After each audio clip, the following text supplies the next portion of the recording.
अस्सलाम वालेकुम friends, welcome back to my channel doctor की diary. This is doctor Farah Rahman with another social issue. जब भी आप किसी करीबी अजीज़ या किसी मशहूर शख्सियत की मौत की खबर सुनते हैं तो आप अक्सर लोगों के मुंह से एक जुमला सुनते हैं कि आखिरत की तैयारी करके रखनी चाहिए, मौत की तैयारी करके रखनी चाहिए।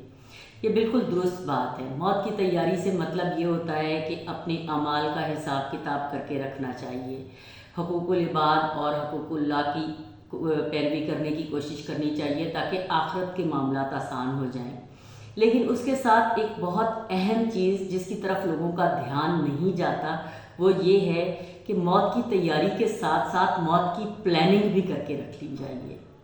अब आप हैरान होंगे कि मौत की प्लानिंग क्या होती है। असल में इंसान ने कभी ये सोचा ही नहीं है कि उसने मरना भी है। किसी भी इंसान को अपनी मौत का कभी ख्याल नहीं आता, किसी के मरने का सुन के भी ये ख्याल नहीं आता। हादसों में बेतहाशा लोग मर रहे होते हैं, ट्रैफिक के हादसात हो गए, ट्रेन के हादसात हो गए, बम ब्लास्ट हो गए, कहीं फायरिंग हो गई जिसकी वजह से लोग अचानक मर जाते हैं। लेकिन उन मरने वालों की न्यूज़ देख के कभी भी हमारे अपने जहन से ये ख्याल नहीं गुजरता कि किसी दिन हम भी किसी अचानक हादसाती मौत का शिकार हो सकते हैं।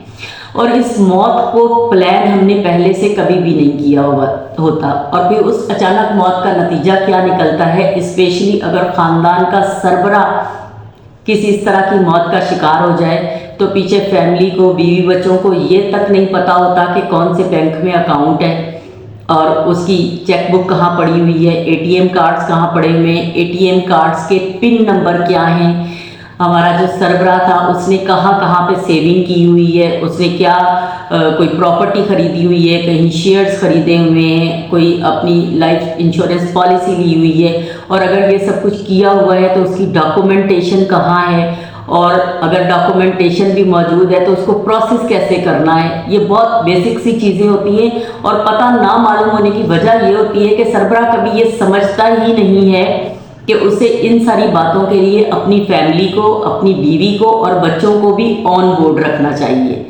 नतीजा क्या निकलता है कि उस अचानक मौत के बाद वो तो अपने आखिरत के सफ़र पे रवाना हो जाता है। जो उसने आखिरत की तैयारी की होती है, जो उसने मौत की तैयारी की होती है, उसका हिसाब किताब देने में मसरूफ़ हो जाता है। और उसकी मौत की प्लानिंग ना होने की वजह से जो उसने इतना कुछ सारी ज़िंदगी में कमाया होता है, दिन रात की मेहनत की होती है, बनाया होता है कि जो कल को उसने ये सोचा होता है कि उसके बीवी बच्चों के काम आना है, वो बीवी बच्चे उस अपनी बाप की कमाई हुई जायज़ आमदनी को भी हासिल करने के लिए दर दर की ठोकरें और धक्के खा रहे होते हैं, क्योंकि उनको कोई प्रॉपर गाइडलाइन ही नहीं होती। उनको पता ही नहीं होता कि अब ये सारे डॉक्यूमेंट जमा कैसे करने हैं, कहाँ जमा करवाने हैं, इनके प्रोसेस किस तरह से होने हैं। तो प्लीज़ खुदा ने तो बड़े साफ लफ्ज़ों में हम जो सबसे कुरान तो माशाल्लाह से पूरा ही हमारे लिए हिदायत का नमूना, लेकिन जो दुआ हम बार बार कर रहे होते हैं, रब्बाना आतैना फिद दुनिया हसनतम व फिल आखिरते, इस दुआ में भी पहले दुनिया का जिक्र किया गया है, फिर आखिरत का जिक्र किया गया है।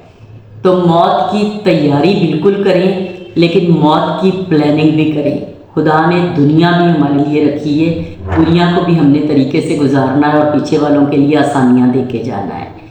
थोड़ा नहीं, मुकम्मल सोचिए। चैनल को सब्सक्राइब करें, वीडियो को लाइक करें और दोस्तों के साथ शेयर करें। Thank you.